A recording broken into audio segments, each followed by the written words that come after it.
As with most programming languages, there is a common need to declare variables before using them in your code.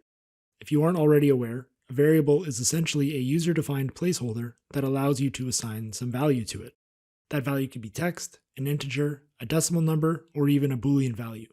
By default, variables are implicitly declared in VBA. This means that the user does not need to declare variables in their code, and that any variable used throughout their code will be of type variant, which is essentially a catch-all data type. As we see in the small macro subprocedure, we have not declared any variables, but we do use a variable in the body of the code. For a smaller subprocedure with only a few lines of code, this can be appropriate as you can easily identify all variables that you are using quite quickly. For a larger subprocedure, however, it's best practice to declare all variables being used throughout the code.